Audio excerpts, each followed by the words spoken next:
For 2 seasons in a row now, the Memphis Grizzlies have finished as the 2nd seed in the Western Conference. Yet despite that, they haven't really been treated as contenders and still aren't. They haven't gotten the respect that teams of their level of winning usually have. That could be for a few reasons.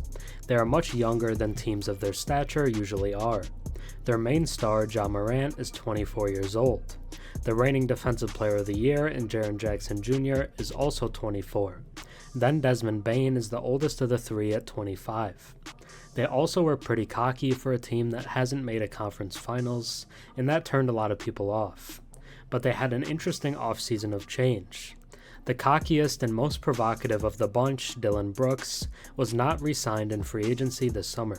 They also swapped out backup point guard Tyus Jones for 2022 Defensive Player of the Year Marcus Smart.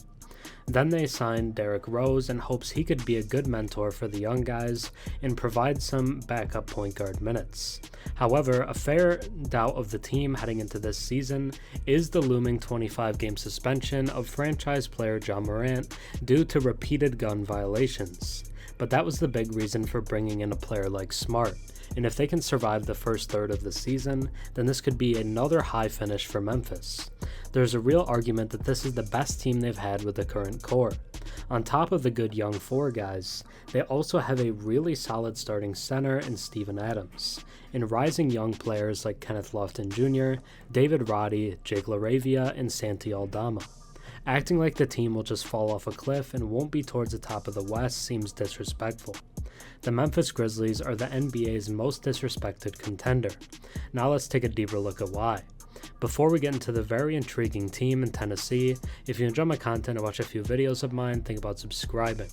91% of my viewers are actually not subscribed, so if you watch me before and enjoy the content, drop a sub and comment down below. It really helps the channel.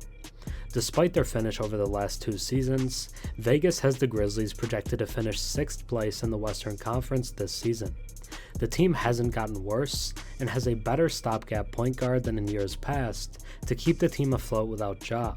And due to the team's youth, most of the players will end up being better than they were last season.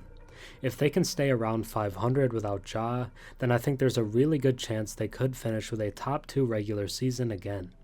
Then with a star like Ja Morant and the other 3 guys of their new top 4, who knows what could happen in the playoffs. This team is a contender in the West and has been one for years.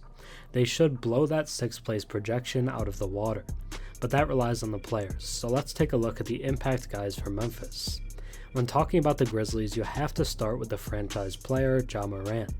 He's one of the most exciting young players in the league and gets some of the most views on social media of any NBA player. Last season, he averaged 26 points, 8 assists, and 6 rebounds per game.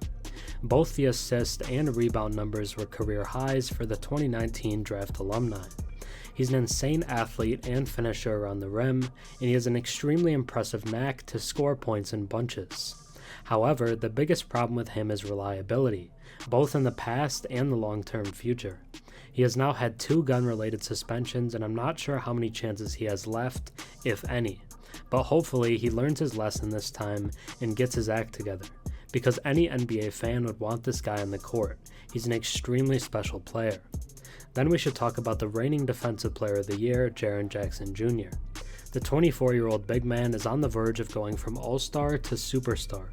His FIBA World Cup left a lot of bad taste in people's mouths, as his lack of rebounding was embarrassing. But with Memphis, he'll play alongside a real center, which will allow him to focus on the stuff he thrives with. Last season, he averaged 19 points, 7 rebounds, and 3 blocks per game. He was named to his first All-Star game and won his first Defensive Player of the Year. In his last 6 games without Ja Morant last season, he put up 28 points per game, and showed that he could be a very special offensive player as well. If he can reach that level of production both ways consistently, then he'll immediately emerge as one of the most valuable players in the entire league. Then we have new Grizzlies guard Marcus Smart. He won Defensive Player of the Year in 2022, so the Grizzlies now have both of the past 2 winners. His play on that end was slightly lower last season, but if he can return to his 2022 level, the Grizzlies will have one of the best defensive duos the league has seen in a long time. Last season, he averaged 12 points, 1.5 steals, and a career-high 6.3 assists per game. He'll be asked to be the team's primary ball handler and playmaker to start the season, but also has plenty of experience playing off-ball, so he'll work well alongside Ja Morant as well. They also have a fourth star-level guy. Desmond Bane has continually improved since stepping into the league and is a great shooter and scorer. Last season, he averaged 22 points, 5 rebounds, and 4 assists per game. If he didn't have some injuries disrupting his season, he could have made his first All-Star game. I don't think it'll be long before he does. He's also a career 43% three-point shooter, which places him as one of the league's best. With Ja's absence, Bane could really take his scoring to another level in the early season. Then I want to talk about the team's hidden young star in Kenneth Lofton Jr. At 6'7" and 275 pounds, he definitely has an unconventional build type. However, he uses it to his advantage to bully defenders in the post. He has the NBA record for most points in a player's first career start, dropping 42 points and 14 rebounds against the Thunder. Sure, it was the final regular season game and both teams were resting players, but the level of production was impressive nonetheless. He also won G League Rookie of the Year last season and averaged 20 points and 12 rebounds per game during their regular season. He's dominated wherever he's played and just puts the ball in the basket.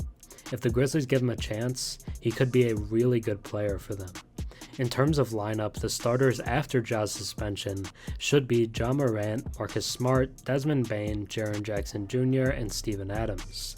Then the second unit should be Derrick Rose, Luke Kennard, David Roddy, Santi Aldama, and Xavier Tillman. Guys like Lofton, Zaire Williams, and John Conchar could get some minutes as well. So what should we expect from the Grizzlies in 2024? On the low end, they could make the playoffs but not have home court advantage. The way that would happen is if the team struggles in the absence of Morant. On the high end, they could finish in the top 2 again and enter the playoffs as legitimate contenders in the Western Conference. How the team handles the absence of its star will really define its season. I'm excited to see if Jackson and Bane take sizable jumps to the same level of star as Ja.